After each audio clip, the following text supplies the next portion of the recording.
Na tutinskoj pijaci, pored standardne potražnje sezonskog voća i povrća, primjetna je i potražnja lekovitog domaćeg meda, kao i garderobe za sve uzraste. U ponudi imam garderobu za žene. Što se tiče ženskog programa, što kaže naš narod, od kape do čarape sve. I zatim imam i svoj prirodan med domaći. A što se tiče cena, povoljne su cene.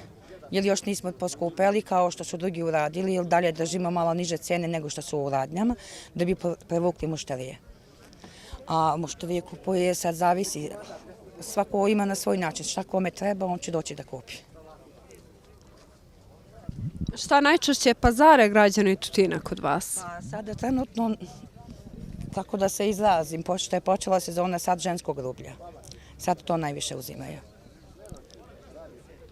I kako ste zadovoljni prodajom? Pa sve zavisi, nekad je dobro, nekad loše. Hvala Allahu i na ovome, nikad čovjek ne može da bude zadovoljan. Koliko god da mu dadneš, sad mu je malo, ali opet hvala Allahu i na ovome.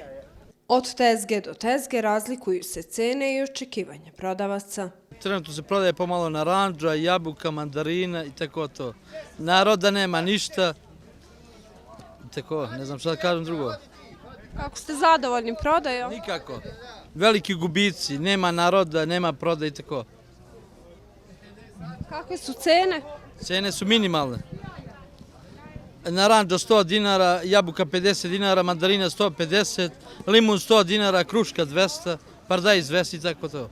Tezge su pune, ali su naši džepovi prazni, kaže jedan od mušterija, prema čijim rečima zaključujemo da su, kako kaže, cene nerealne. Ponudom sam zadovoljan, ali sa finansijskim stvarima dosta loše. A s ponudom ima, samo trebaju pare.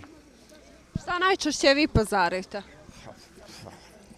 Pa asli voć, povrći, tako to sad, nešto Bog zna šta, nema se pare Bogom. Od penzije teško da izađeš na kraj. Sad će godine kako sam u penziju, Boga mi mala penzija, 21.000. Radio sam 27 godina u školu. To samo čovjek da preživi, a ne da nešto da trguje i da radi. Ali što se tiče ponude na pijaci, danas lijepo vreme ima svega. Jedino nema dovoljno novca.